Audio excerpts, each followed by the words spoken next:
Hi, I'm Elson Torres. Welcome to And It Goes Like This.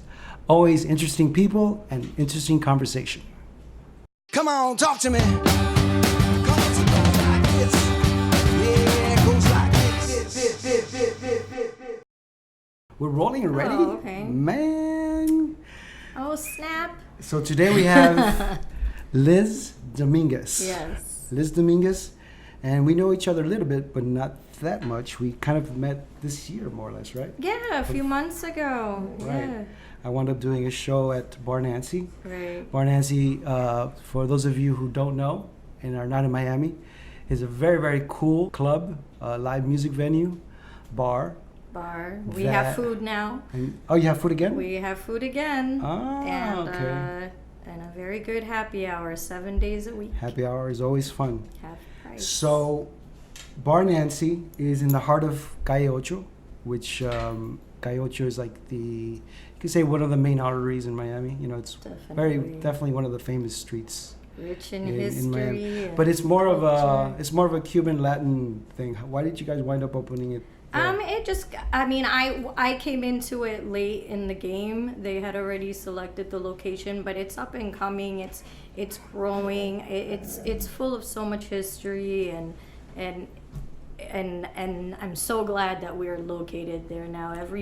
Every week I see it growing. So describe the because it's a very cool looking place as well. Yeah. Describe the inside of Bar Nancy. It's a nautical theme. Everything was built by one of my business partners, Ben, and his father, Tom, and his brother, Tom, as well. Mm-hmm. And it's something you really have to experience. You go in and it's like you're transported to a different time, right. a different world. We have an outdoor patio area, beautiful as well. You know, people come in and they're like, we didn't expect this. This is the last thing we expected in Little Havana. Mm-hmm. You know, like we're kind of just tucked away and we're still in an area that's like I said, up and coming. And you kind of bringing the rock and roll into that's the into thing. Calle Ocho, that's the thing. which You is know, very people cool. come in and they're like, "This is not what we expected." In fact, we had a band, an incredible band, Cortadito. that came in Jose this past week. Elias, yeah, he's a great musician. Incredible, Mm-hmm. and people were like, "Oh," our regulars were like.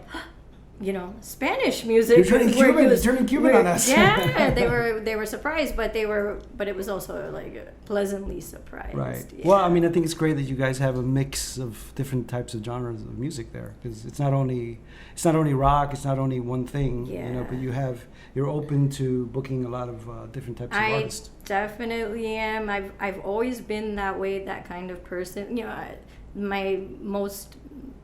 the question I dislike the most is what's your favorite kind of music, or who's your favorite band? I don't even, you know, then the wheels start turning. I don't even know. There's so many and so many genres and. Well, it's funny because since we met, besides me playing at the club Right. with one of the bands I play with, you went to Paul Simon concert.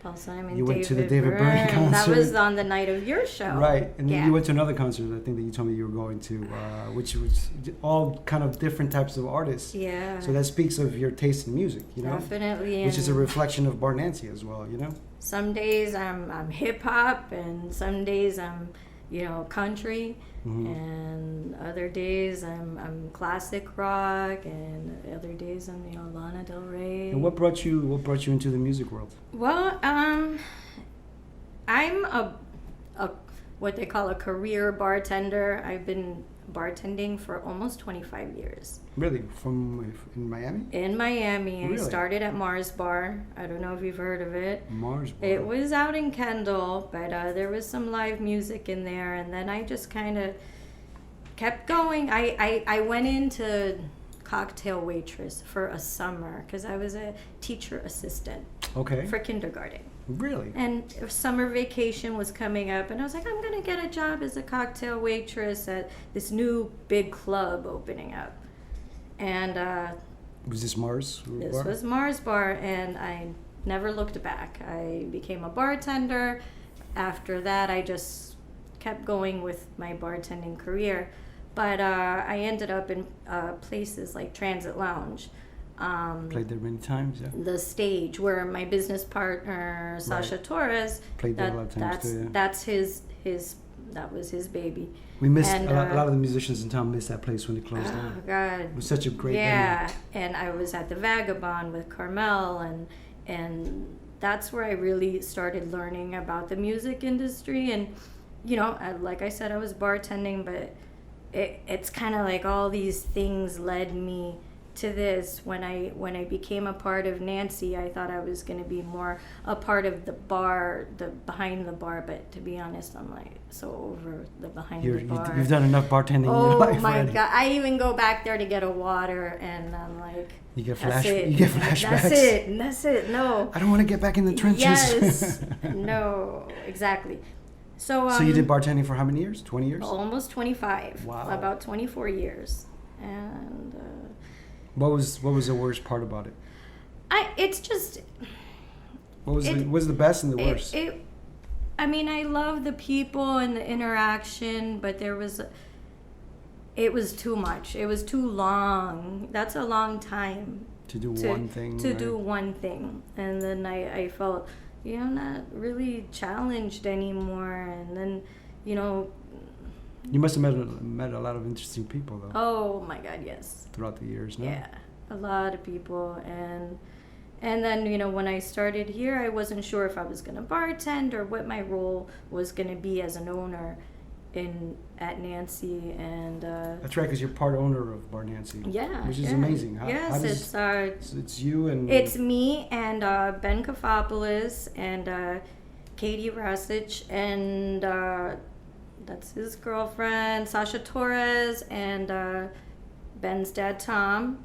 And it's all of us, and we kind of just make it work, and everybody has their own roles in the place. And I was struggling for a bit to find my place there, because I knew I didn't want to be behind the bar. Are you the official booker? Like, you book the bands? I don't like to use that term, booking agent. I'm also the social media. You're the face of Bar Nancy, basically. I don't like to say that, Alston. Okay, but I'm saying that in the best kind of way. Right, no, I know. Because, I mean, for myself as an artist, the first person I got in touch with was with you. And right. We booked the show through you. Right. At Bar Nancy. I feel like, I'm a liaison between me and all the other partners. How do you guys decide what artist, what band plays there? It's a joint effort. It really is. Like I said, I love music, and so I'm constantly, people are sending me, but we only have a limited amount of spots. So I just wish we had more days, which we're working on. But it's only Fridays and Saturdays. Fridays and Saturdays. We do have live music on Wednesdays as well. Right. I know you have a songwriters night. We have once Writers a month, in the Round, which I did the first one with right. Juan Turos. Yep. Yes, and that's excellent. And by people, they contact me all the time, and then I listen to the music, and sometimes I'm even. No, I don't know. This isn't a good fit. This isn't the right fit. And a few days later, I'll wake up and be like, "Wow, that was great." You know what? These are the guys. This is the band. This is who needs to be here. Right. And what direction do you see the bar going in? I want more live music. I want to bring more aspects in as far as art, and we're having a show coming up that's going to have an art exhibit incorporated into that as well. And I'm looking more towards that as we get busier and budgets get bigger, and I just want it to grow. And it keeps growing, yeah. And the live music, it's lacking in Miami. I was just going to say, it's so refreshing to see somebody supporting live music in a town that's not known for live music. Exactly. All the time, I mean, I grew up, I didn't grow up in Miami, but my career as a musician exploded in Miami back in the mid-1990s. I was with a band called Fulano that we got signed to a major label. We toured all over the country. Mm-hmm. and things happened to me in Miami, and that's what we considered the golden age of Miami live music. Because we had Roses, we had South Beach Pub. I don't know if you remember those places, but they were all in South Beach.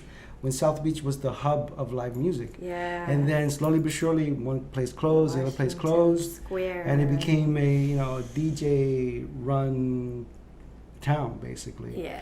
And Miami's always had that, South Florida has always had that stigma that, it's all about the DJ, it's all about dancing, it's all about coming into town for the weekend, getting drunk, getting high, having fun, and then leaving. Right. So a lot of musicians, especially a lot of musicians that I know, have left for that same reason, because they feel they couldn't build a career as a live musician. And it's but there, even having said that, there's still a lot of amazing musicians, as you know, in this town. Oh no, I do know, and that's why I said I wish there was I could do even more. But I feel that I've found something that I'm passionate about. Right. And when I started in this business, there was I wake up and I feel very. At least with Nancy, so fortunate and so grateful that I get to work with people like you and people that I've seen over the years, watch them perform, and I can't even believe that these people are at my bar on my stage, and I'm like a fan, and every night I fall in love with whoever's on that stage. And I mean, there's definitely a buzz in town. That Bar Nancy is a place to go. It's a place. Yeah, that's good to hear. Even more than that's good to hear, Elston. even not just to play, but also to be there. And like you said, it's got such a cool feel to it. Yeah. Cool environment to it. That it is. That for us musicians who do this as a career, it means a lot to us, because we feel like we have a place to go to. Appreciate that. And I'm one of those artists. I can perform in Spanish and in English, and I've performed a lot at Oiko Mayer, which is right up the street from you guys. Which is a great venue as well, and they've been supporting live music for a long time. But it's a very specific one kind of genre type of music. Exactly. Not entirely, they do other styles of music. But to have a place like Bar Nancy that really opens up to many. And that's what I definitely want to do. I like electronic. We have an electronic night coming up this Saturday. It's Afro Beta and Galactic Effect. Smurfio. And that's going to be crazy. And we've had Otto von Srirac, and I love him. And want to open up to everything. I keep an open mind when it comes to that. How did you develop your look? My look? You have a very cool look. Well, thank you. I'm that's Is it something that happened naturally, or kind of? It's very organic. I throw it all together. Yeah.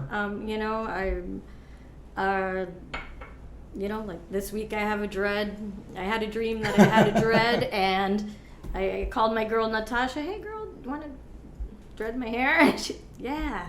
And it's just I throw it all together. Who is more of an influence for you? Fashion people, music people, art people? The fashion is kind of something that at the end of the day, when I want to just not think about it, something so trivial and mindless, like I'll look up some fashion websites, and I can do that. Like when I was younger and I was Madonna, if Madonna can do that, I can do that too. And I always went to school with the big hair and the makeup, and in my Christian school they were just kind of girls a little different. Who is this girl? That girl's a little crazy. So were there any barriers for you set by yourself or by your parents or anybody else where you wouldn't go, like in terms of look? And not with my parents, because I kind of was very rebellious in that respect. But I did, I felt some backlash, like in school, and wanting to fit in, but then always kind of staying true to myself, which at this point, at my age and at this now, I just you don't really care what people think. I don't care. Like my bracelet is a piece of string that fell off an incense pack, and I was like, hey, that looks pretty nice. I love that. Yeah. But isn't it funny? Like when we're in high school, we worry so much about what people think. Yes. What is this person thinking about me, or why are they looking at me this way? Yeah, I'm the worst. I was the worst. If we only knew what we know now, it would be like who cares, you know? We do and, what we and I want. don't care anymore. I just don't. I just, you know, sometimes I go to work and my business partner, Katie, she just gives me a look and she's like, you look cute. And I'm like, oh man, this didn't work out today. And then, you know, other days it's just like, hey, you look good. You look good today. Okay. It's an experiment, yeah. It's like, How is it working in a male dominant industry? I'm used how's to that that. challenging for you? I'm used to that. That's right, because you were a bartender for so many I years. was a bartender, and that's something else I've had to grow into. And I used to, you know, be intimidated and shy, and then, you know, with the boys, you know, what they say goes. And What did it take for that, for people to accept you in that world? just you know, growing up, this experience with Bar Nancy, I grew immensely with that. When we started, I was still very timid and not knowing my direction and where I was going, and now I found my voice, and you know, and even some, you know, I'm like, no, this is how it should be, and people respect that, and I What do you think? I deserve it, damn it. You totally do. What do you think needs to happen so that doesn't even come up as a question anymore? You know, because there's still that male dominant world that we live in. Yeah. And when a woman, as yourself, gets involved, let's say in a business or in a higher profile type of thing, it's like very much focused. Like, well, she's a woman and she's doing this. Why does it matter if she's a woman or not? You know? I mean, I think it depends on the person. I know so many women in this industry and in the bar industry, and they are like go-getters. Like, you know, they don't let that hold them back. And I think it depends on the person and what we're taught when we're younger. You know, my family was a little conservative, so then I grew up kind of conservative and then broke out of that, you know, out of just rebellion. Right. And yeah, kind of broke off from that. Did you ever see yourself being a owner of a club in Miami, one of the major cities in the world? I come from a family. My great grandfather was the importer exporter of wine and spirits in Cuba, one of the first. Oh, really? Yeah, and which company? And God, the name escapes me right now, and I should have it. It wasn't Bacardi, was it? Right. Oh no, it wasn't. It wasn't Bacardi. It was an importer exporter. Oh, it was an importer exporter company. Right. Okay. Right. And so basically, so I come from that history, but I guess, you know, by serendipity, it just kind of happened that I ended up in the same industry. But no, I never saw myself as an owner of a bar, and it just kind of fell on my lap, and it's the best thing that could have ever happened. And moving forward, how do you see yourself developing more in this kind of world, in the live music world? And I'm still learning. Do you want to maybe be a concert promoter at some point? Oh wow, is that where we go from here? Sure. Well, I don't know. I'm asking, is that something you want to do? I mean, it's so new to me now. So every day and every week and every experience and every band, I'm learning. Is it tough to deal with musicians? You know what? Yes, but I find so many similarities in the personalities of most of the musicians I work with and me, and I'm like, I know exactly what they're.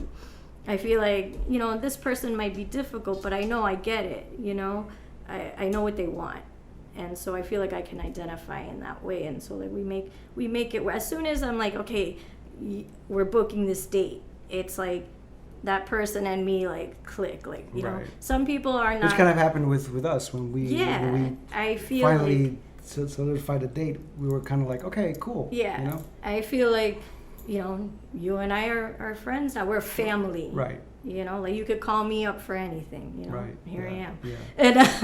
And that's how I feel with, you know, 99.9% of the people that I work with, just from the booking date to the day of the performance. you know, I feel it, like the nerves and the making the flyers and getting everything perfect. And you're very hands-on. I am. You know, because I know through the whole process of us getting booked, you were there the first day. You know, the whole flyer, setting up the flyer and the day of the show. And you, although you had a concert that day, you showed up to our show. I made sure, and it was one of my best nights ever. Thank you. Thank you. It was fun. It was fun. So moving forward, where do you see Bar Nancy expanding, yourself expanding? Do you want to open up another venue? Oh, well, eventually expand that one? that would be ideal. But definitely making this place grow to its full potential. And I've seen so much growth just in the last few months. Right. And I see it continuing to go upward, and all of us to just succeed. That's great. All of us. You're surrounded by a lot of, you know, you yourself included, a lot of smart people that know how to put a right club together, like music venue. So we thank you for that, Lizz Dominguez, and I thank you for being on the show. You see, you got through it. Yay! Yes. Thank you very much for being on the show, Lizz Dominguez. Check out Bar Nancy if you're in Miami. Great live music and great drinks and food. And it goes like this, goes like this.